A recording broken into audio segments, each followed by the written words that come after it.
Hi guys, Mr. Nelson here. We are continuing our line project from last week. You should have your drawing ready. It should have at least 6 or more lines on it. I gave you some examples last week. They should be traced with either a black crayon or a black permanent marker. Okay, we've got our straight line, our wavy, zigzag, dotted. We've got the cloud line, we've got the dash line, and a roller coaster. If you have those, that's awesome. If yours are a little different, that's okay. I gave you some other examples last week too. You just want at least 6 on your paper. So today we're going to add color to each section, okay? So here's my space up here, then here's another space, and here, okay? These are our sections from one line to another, and we want to fill them in with different colors. I really recommend having some watercolor paint, but I'm going to demonstrate some other supplies here. You really can use whatever you want. If you have watercolor paint, wet your brush, paint some water around on the inside of the space. Stay up against that line, and then your other line is where you stop. Needs to stay inside this section. Pick a color. I do not recommend using black for this project because our lines are black. If you paint or add color with black, you won't be able to see your lines, okay? I'm going to choose some blue. I added some water to my paint, and I'm just going to paint on the inside. I'll dip my brush again, get some blue, and I'm just staying inside this space. Your goal is to fill this space with color, okay?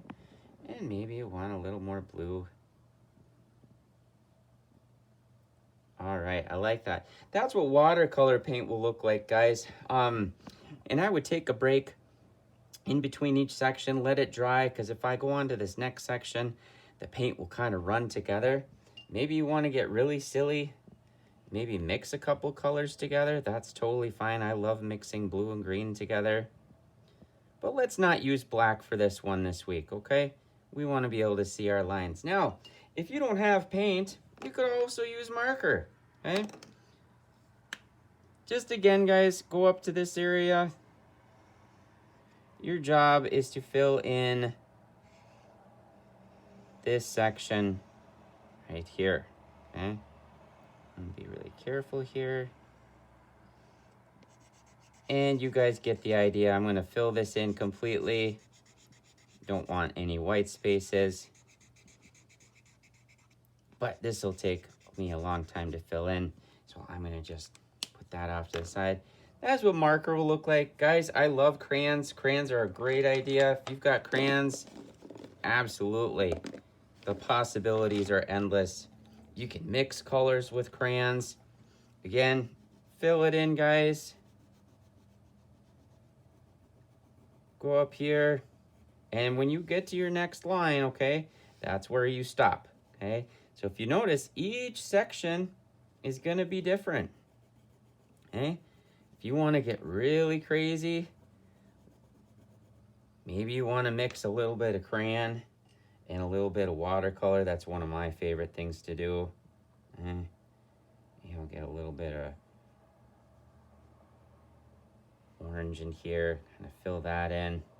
Get really creative, guys. This is your work. Maybe I want to try some purple paint with some purple crayon. That'd be pretty cool. Nice. Oh, and there's what Mr. Nelson was talking about. I should have given myself some more time. Now it's running together. It still looks pretty cool, but I want to make sure that this is different colors in here, okay? Thanks, guys. Finish the rest of this.